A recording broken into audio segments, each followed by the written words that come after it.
Gina, good to see you. Glad you're here with us. And yeah. So today we are starting a new series. I haven't put a name to this series. We're looking at a lot of different characters in the Bible we'll be looking at for the next few months. And starting with Rahab. And as I was thinking about this, I was reminded of World War II. Some of you may or may not know or might remember September 2nd was the 80th anniversary of World War II. And while that was during our family vacation while we were in Hawaii, and I just happened to turn on the news, and they were having some special event in Pearl Harbor to commemorate the 80th anniversary. So this was a big deal. And most of us who have studied a little bit of American history or world history, World War II is something that we have all heard of and know of. There are movies about it. And I remember not too long ago, maybe about a year ago, I was watching this documentary on Netflix about World War II, and it had these different series, and I remember one of them was about D-Day. And of course, D-Day is something that many of us have heard of before. It's in our history books. And I don't remember all the details that I learned in my U.S. history class in high school, but there was quite a, and so as I was watching this documentary, something that I found fascinating, and this is just me, you might not find this fascinating, but I found it fascinating, that there was a group of people that were able to hinder and thwart the efforts of the Nazi forces. And this group was a group of just ordinary French civilians. These are shopkeepers, farmers, teachers, moms, dads. These are just regular, normal people who are neighbors, right? That have formed what was known as the French Resistance. And so these people were not trained soldiers. They were not or special forces, right? They were just regular people who loved their country and just wanted to fight back. And now we consider them heroes. In history, we look back and they are heroes. Now, when we look at these people who are part of the resistance, these are not the people that would come to mind as war heroes. They weren't soldiers. They were not formal. They didn't have formal training. Yet their actions were critical in turning the tide of the war. Now, the days leading up to the D-Day invasion, these French resistance members carried out secret sabotage missions to weaken the German forces, their defense. And they cut railway lines and destroyed communication cables and ambushed supply convoys. And the Nazi forces were on the lookout for French soldiers, but these regular-looking people were able to cause so much trouble to hinder their efforts.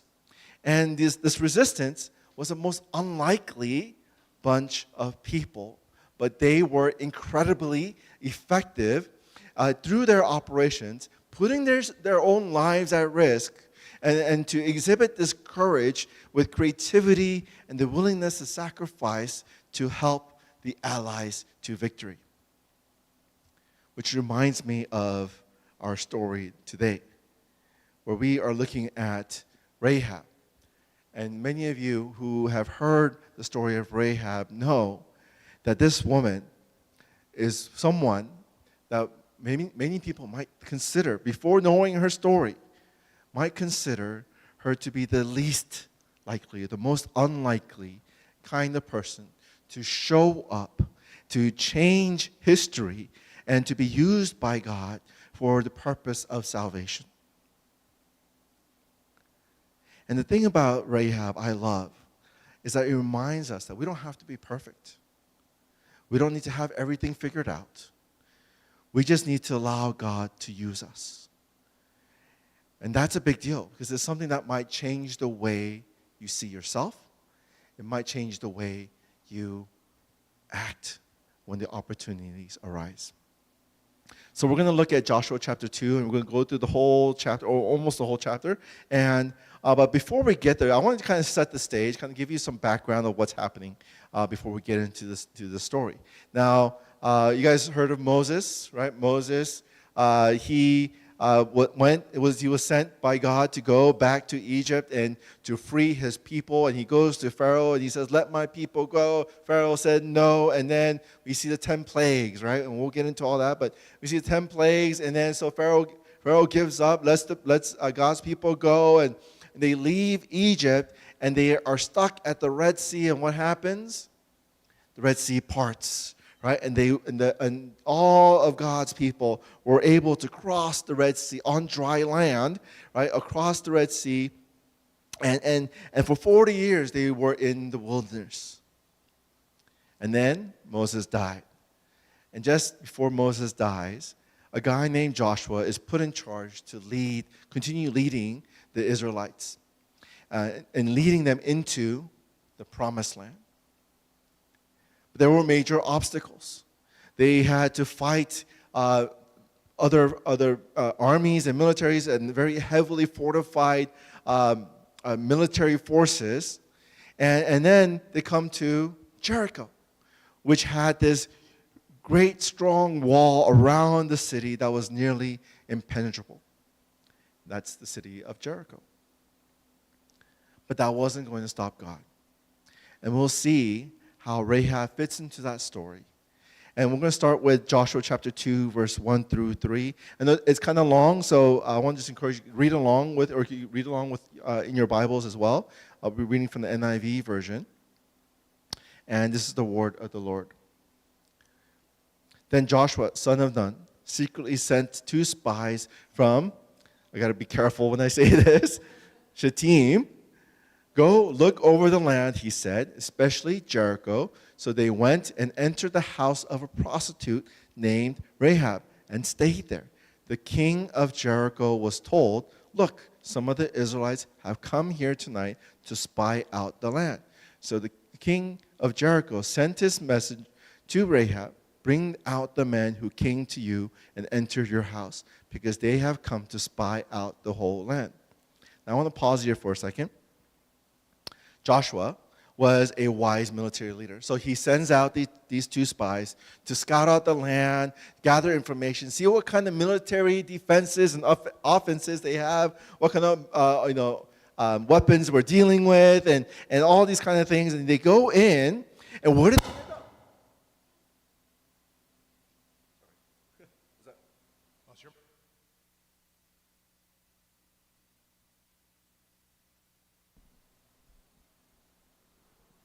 In case you were falling asleep, that's what. All right. So we see that they end up at the house of a woman named Rahab, who is a prostitute. Now, I think we all know what a prostitute is. It's someone who works in engaging physical relationships, sexual relationship with people, with men, outside of the design of what God's image of design of intimacy and marriage, and she gets paid for it. And so we see these men that we would assume to be godly men, appointed by a godly leader, Joshua, and they end up at her house. And so, how does that happen, right? Were they just thinking, "Oh, you know what, we're in a different place, so we're going to just go and have some fun"? I don't think that's what it is.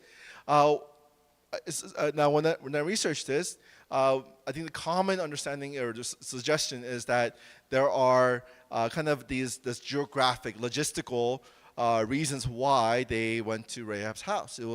Her house was on the wall, and so this provided a kind of a strategic location for them. But then also, some others will point out that her profession as a prostitute also meant that men came in and out. So, strangers come in and out, and it didn't really alert any of the neighbors. But something that, for me, as I look at this now, I kind of like spy movies, so maybe this is why. But when I look at the story and I see these 2 spies, and what we see right after, the king says, "Hey, go." He finds out about it, right? And he sends a message to Rahab, "Hey, call those men out." So here's what I'm thinking. They're spying, and for some reason, they get recognized as Israelites. Maybe they had an Israelite accent or something, right? Some reason they found out they're not supposed to be there.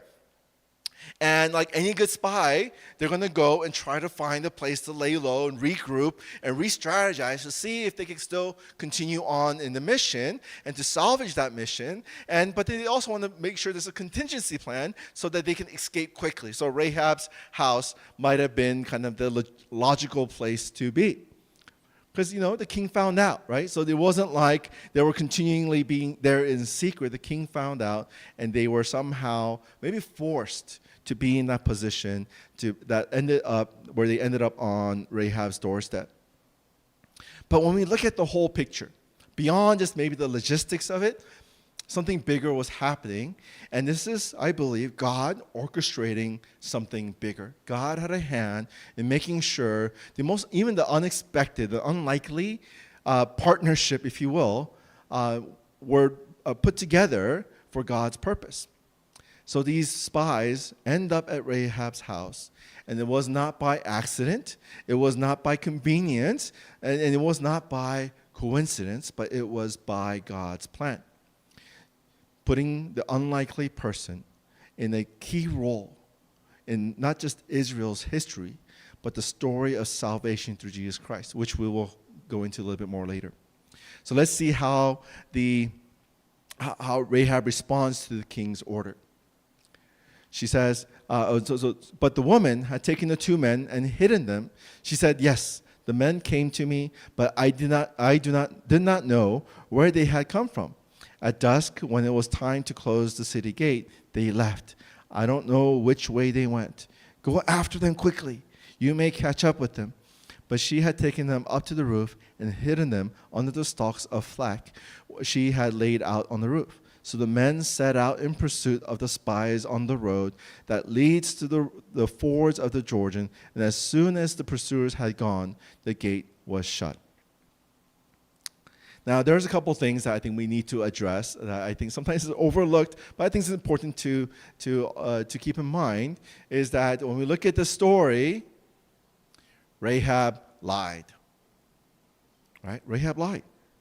Now, nowhere else in the Bible is lying considered a good thing or encouraged. Right? She broke one of the 10 commandments. And the Bible says if you break one, you break them all. So this is a big deal, right? It's not okay to lie. It's not even okay to lie sometimes. My daughter got in trouble with me today or this week because she lied to me. I caught her in the lie. But to be completely honest, I'm not entirely sure what to make of this, right? Now, as I was reading through this, it seemed like there's kind of a moral gray area, but hear me out. Maybe this will help us to understand what's happening here. Of course, lying is never talked about as being a good thing. It's not even just like you can lie to save someone's life. That's not even encouraged, right? So we know for sure that lying is not good. It's bad. Secondly, yes, it's breaking one of the 10 commandments, but an argument that I read was that Rahab wasn't part of the nation of Israel yet, right? The 10 commandments was part of the covenant that God had made to the nation of the people of Israel. So technically, she doesn't fall under those rules. So maybe that's kind of a way to work around it. But when we look at the story of Rahab and what Rahab is remembered for, she's not heralded and hailed as a hero for lying, but it's for her faith. Right? It's for her faith. She's celebrated and remembered for her bravery and her faith, and that she remembered that the God of Israel is more powerful than the king of Jericho or their idols that they had worshipped. And I know this is kind of confusing, but I just wanted to make sure we address it, in case somebody said, wait, she lied, right? And I want us to know that this is not something that we just kind of want to skip over, but we want to also try to address. But back to our story. The king's men were now gone, chasing after the spies who they thought were gone off into the hills. And so these spies now are safe. The gates were closed, right? And so Rahab goes up to them. And we see in verse 8, as the story continues, before the spies lay down for the night, she went up on the roof and said to them, I know the Lord has given you this land, and that a great fear of you has fallen on us, so that all who live in this country are melting in fear because of you. We have heard how the Lord dried up the water of the Red Sea for you when you came out of Egypt. What you did to Sihon and Og, the two kings of the Amorites east of the Jordan, whom you completely destroyed. When we heard of it, our hearts melted in fear, and everyone's courage failed because of you. For the Lord your God is God in heaven above and on the earth below. Rahab had this incredible faith in God. But I am absolutely amazed that her faith was so big that it was just based on a few stories that she heard. And these stories that she heard convinced her that she could trust God, that even risk her life to protect the Israelite spies. But the story of Rahab's faith doesn't end there. After saving their lives and acknowledging that their God is God of heaven and on earth, Rahab makes this request. In verse 12, she says, Now then, please swear to me by the Lord that you will show kindness to my family, because I have shown kindness to you. Give me a sure sign that you will spare the lives of my father and mother, my brothers and sisters, and all who belong to them, and that you will save us from death. Talk about bravery. She just met these guys, right? They're strangers. And remember, Israel was her city's enemy, right? They were the enemy of her people. And Jericho was a fortified city literally designed to fend off invaders. But Rahab believed the God of Israel could wipe them out. And that at the same time, the God of Israel was a God who would keep his promises. So she decided to make sure that she would be on Israel's side when the battle was over. Let's continue in our story. Verse 14, our lives for your lives, the men assured her. If you don't tell what we are doing, we will treat you kindly and faithfully when the Lord gives us the land. She let them down by rope through the window, for the house she lived in was part of the city wall. She said to them, Go to the hills so the pursuers will not find you. Hide yourself there 3 days until they return. Then go on your way. Now the men said to her, This oath you made to us swear will not be binding on us unless when we enter the land, you have tied this scarlet cord on the window through which you let us down. And unless you have brought your father and mother, your brothers, and all your family into your house. If any of them go outside your house into the street, their blood will be on their own heads. We will not be responsible. As for those who are in the house with you, their blood will be on our head if a hand is laid on them. Now, if we look at this, verse 19 doesn't exactly sound like a very reassuring promise. Basically, the spies are telling Rahab, your family, if they go outside, then we will not be responsible for their lives, right? But if anyone lays a hand on them while they're in your house, then we will accept responsibility for their debts. So it doesn't really guarantee their safety. It doesn't say, we're going to do everything possible to make sure nothing happens. But Rahab still takes their word for it, and she trusts God for the final outcome, even though it seemed uncertain or not guaranteed. Verse 20, but if you tell what we are doing, we will be released from that oath you made us swear. Agreed, she replied. Let it be as you say. So she sent them away, and they departed, and she tied the scarlet cord in the window. Now the spies do as Rahab instructs them. And they hid for 3 days, and they safely returned to Joshua and reported everything that they saw and shared with them how the people in the city of Jericho were living in fear of the Israelites. Eventually, as we see the story unfold, the Israelites are victorious. In fact, the battle is one of the strangest battles ever. There was no fighting. Right? God commanded the Israelites to march around the walls of Jericho once a day for 6 days and march around 7 times on the 7th day. Now, this doesn't exactly sound like a winning military tactic, right? But when they were done marching, they blew their trumpets, yelled at the top of their lungs, and all at once the city walls fell. Because of their obedience, the walls of Jericho came crashing down. They were obedient, even though God's plan sounded and maybe even seemed ludicrous. They still obeyed and followed through, and because of their obedience, the walls of Jericho came crashing down, and they were victorious. Can you imagine the chaos that took place while Rahab and her family hid in their house? The walls are rumbling. Maybe even the floors are rumbling. The walls are collapsing. They hear all these people outside, the soldiers storming the city, destruction everywhere. And yet in the middle of that, her home stood untouched because of her faith and the action of her faith. Now, how does the story turn out? When we look in chapter 6, verse 25, it says this. But if you think Rahab's story, it said, but Joshua spared Rahab the prostitute and her family and all who belonged to her, because she hid the men Joshua had sent as spies to Jericho. She lives among the Israelites to this day.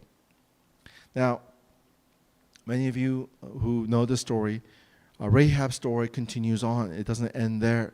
She gets married. She has a kid. And she is now in the genealogy of one of the greatest kings in Israel's history, David. But which also means she is in the genealogy, in one of the ancestors of Jesus Christ. Her faith not only saved herself and her family, but it was a big part of God's salvation story for all people. I want us to look at a few things in this story that I think are teaching moments that we have through this story. The first one is God can use anyone. God can use anyone, which includes all of us, including you. If you are making a list of people, the kind of characteristics of people that you might want to use to do to conquer people, right? I'm pretty sure a prostitute would not make the top 10 or top 100 of that list. But that's exactly who God uses. The person who is the most unexpected and the most unlikely. But this is how God works. God uses people who we might think are not equipped or not the expected person, the unlikely person, to do an incredible thing. Take, for example, Moses, a murderer with a speech impediment. David, the youngest of 8 brothers and an adulterer. The Apostle Paul, who tried to wipe out Christians and made his life purpose to destroy the church. Yet God used each of them in a remarkable way. So why should this matter to us? Because God can use you. Our past does not disqualify you from being part of God's story. Our sins and mistakes do not make us unworthy to be used by God. Your struggles don't push you on the sidelines. In fact, those are the very things that make the very things that make us feel unqualified might be the exact things that God uses to show His grace, His power, and His love to the world and those around you. She's a Canaanite, to be exact, and Canaanites were known as a wicked and idolatrous people. She's a prostitute who has sex for money. Yet she is now known throughout history and forever will be known as someone who had incredible faith. In the New Testament, in the book of Hebrews, chapter 11, we see it's kind of titled as the heroes of faith. And chapter 11 starts out like this. Many of you might be familiar. It says, by now faith is the confidence of what we hope for and assurance about what we do not see. This is what the ancients were commended for. Now, ancients are the people who had, in their history, have showed faith. And we see this list of ancients include people like Abel and Enoch and Noah and Abraham, who is the father of faith, his wife Sarah, Isaac, Jacob, Moses. And then in verse 31, it says, by faith, the prostitute Rahab, because she welcomed the spies and was not killed with those who were disobedient. And I love how the author of Hebrews, immediately after this, he says this, and what more shall I say? Right? Rahab, I mean, that's it, right? Come on, you can't do any better than Rahab. But he goes on and says, I don't have time to tell you about Gideon, Barak, Samson, Jehoshaphat, right? David, Samuel, prophets, right? He just kind of gives a short summary. But he said, come on, Rahab. I mean, for us to know who a hero of faith is and what character and the kind of people that God uses. But one of the things I'm always fascinated by when I hear and study and read the story of Rahab is how she came to faith. Everyone around her were in fear and afraid of the Israelites, but she came to believe. Now, spiritually, Rahab was not the ideal candidate. She did not have the ideal circumstances of faith, meaning as the people were wandering in the wilderness, yet somehow Rahab, by hearing just a few stories of Israel's escape from Egypt, crossing the Red Sea, wandering in the wilderness, and Amorites, that by hearing those stories, she was able to conclude that for the Lord your God is God, in heaven above and on earth below. Just from a few stories, she came to believe, and she came to the correct saving conclusions of Jesus. And through Jesus, we have come to be saved. So God can use anyone, including us. We might not think like we're anything. Maybe we feel like we barely believe. But Rahab, even with that little bit of what she knew, with that little bit of faith, she acted of what she knew, with that little bit of faith. She acted and God did something incredible. Incredible and amazing. God did something incredible. Incredible and amazing. The second truth is this. God does the unexpected. For planning to conquer an ancient fortified city, march around there for a week, and then shout loudly probably would not be the best strategy. But that's what God commanded. And what we see is that over and over throughout the Bible that God does ways my ways, declares the Lord. As the heavens are higher than the earth, so are my ways higher than your ways, and my thoughts than your thoughts. God's way are much more higher, more incredible than ours could ever be. And God does the unexpected because it is beyond what we can imagine. You guys all heard the phrase, God works in mysterious ways. It's almost cliche, or it is cliche. And the reason why it is cliche is because it is true. God works in unexpected and mysterious ways. So when we are faced with a situation that seems impossible, we might immediately see the walls. But for God, He sees opportunities. When we see dead ends, God sees a doorway. When we see limitations, God sees possibilities. God showed up unexpectedly for Rahab and the spies. The spies, because of this, the spies found safety even while they're still inside the city walls. And their greatest ally was technically their enemy, right? A Canaanite woman. And those mighty walls fell without a single blow. And the single house left standing belonged to Rahab. And none of this would have happened if Rahab and the spies did not trust God to do the unexpected. I want to close out with some application for us. What are some things that we can take away from this? Rahab, perhaps if we just see Rahab as a prostitute, a Canaanite prostitute living in the city of Jericho, we might not think of her or give her another glance. But out of that little bit of faith that she had, she believed and she acted. But how does she act? She asked for, accepted, and gave help. She asked for, accepted, and gave help. Not only her, we see the spies doing the same thing. Now, one of the things that I tend to do, and I think many people do this, is when someone says, "Do you need anything?" I'm like, "Oh, no, I'm good." That's like my automatic response. I don't even think about it, like what I need help with. I just like, "Oh, no, I'm good. Thank you so much." But then I realized, oh, I needed that thing. I needed, like, especially at a restaurant, like, oh, I need my refill, right? Why do we do that? I think sometimes it's pride. Sometimes it's fear of being a burden. Maybe we're just, like facing our own problems on our own. Like we were so used to doing things on our own. But here's what we can learn from Rahab's story.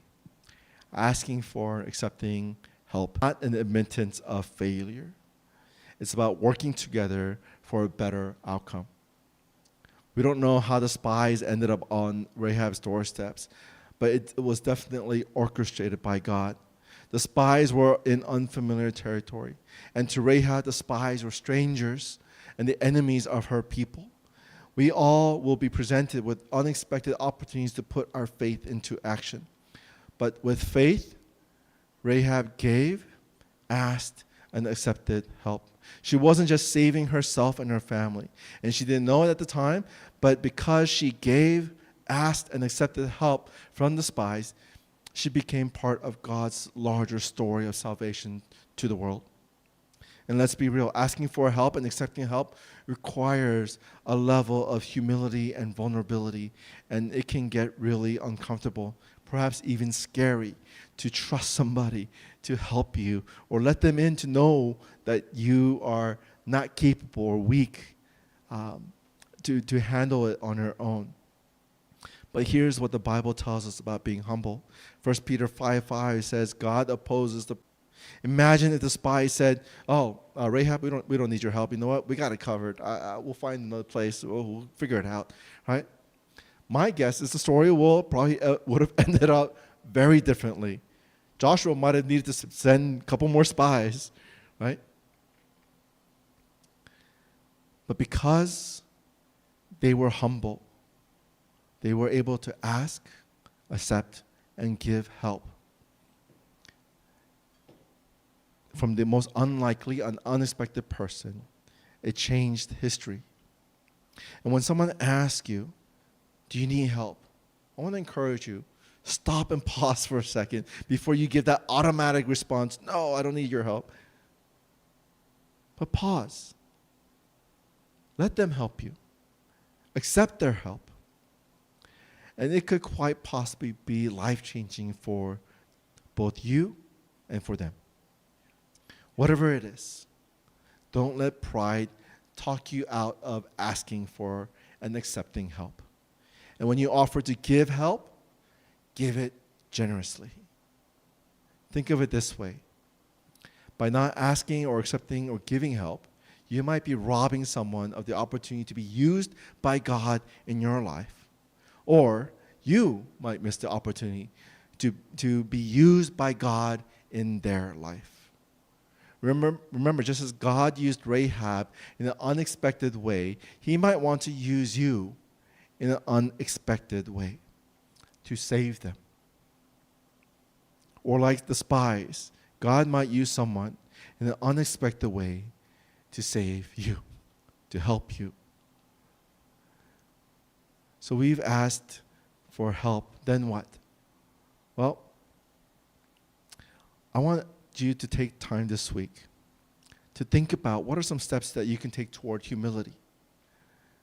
What are some things that you can ask someone to help you? Or when they offer to help you, to be able to accept that help. And I want you to pray each day and ask God to open your eyes to help you to see the needs around you. And to even be able to honestly see your own needs and the help that you need. And to even offer the help when you see a need around you. Rahab's story reminds us that God's help can come from the most unlikely place. Whether you're asking for help, accepting help, or offering it to others, remember, God can use anyone, including you, to make an incredible difference. My last application is this. Get ready. Are you ready? We don't know the moment Jesus will call us into action. We don't know when God will present opportunities for us to become part of his salvation story. And Rahab heard just a few stories of the Israelites and came to trust God. She confessed her faith, stating, "The Lord your God is God of heaven above and on earth."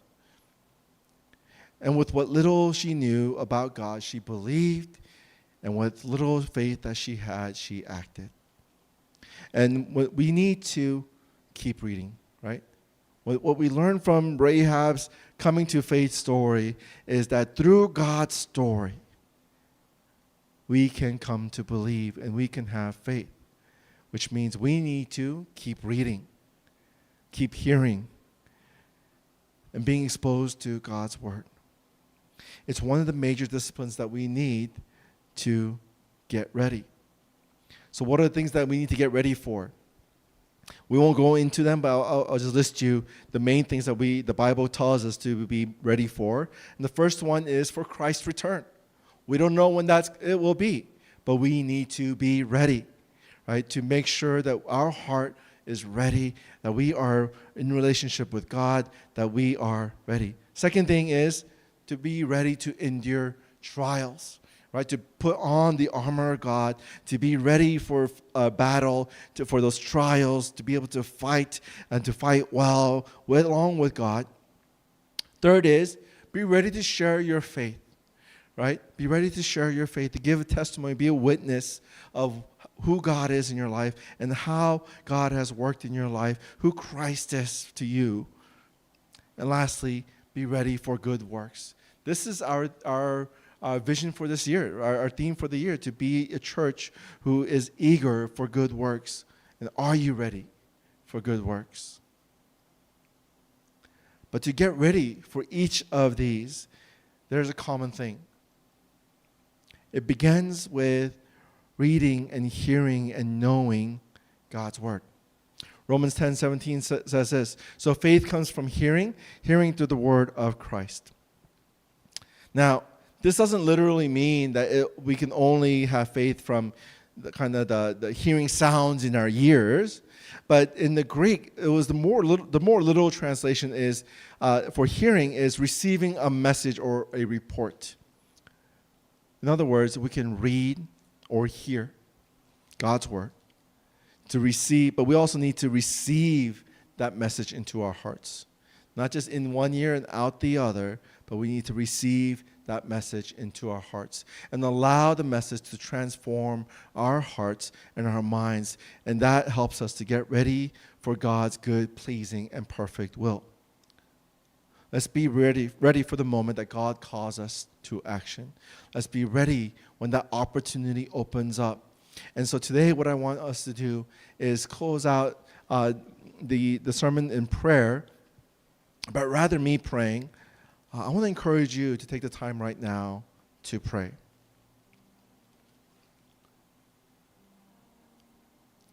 This week as you guys go home, one of the things I want you to reflect upon and do is reread the story in Joshua chapter 2 and in through chapter 6 as you hear the story of Rahab. And I want you to think about how Rahab's story intersects with your life. What parts of Rahab's story can you relate with? Or what parts of Rahab's story do you want to have more of in your life?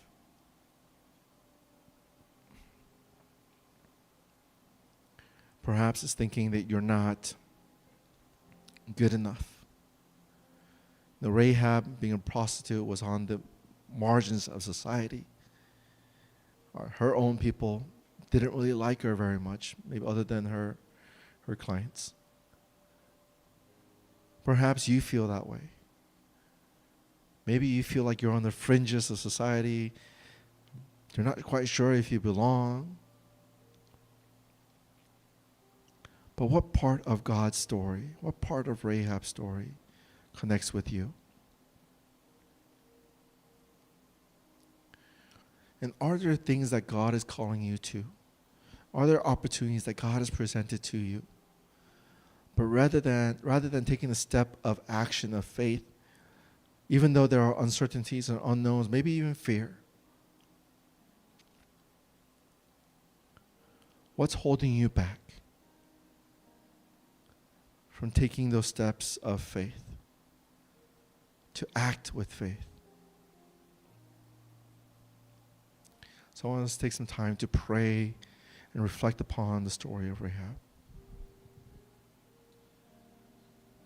Lord Father, we come before you, Lord. Just thank you for the story of Rahab. Lord and Father, may you help open up our minds and our hearts. Lord, may your Spirit help us to see clearly, to discern what we need to take away from this story, Lord and Father. And Lord Father, that we would not get stuck on it, Lord and Father, to see what are the things that are holding us back. What are the things that you have called us to? What are the steps that we need to get ready?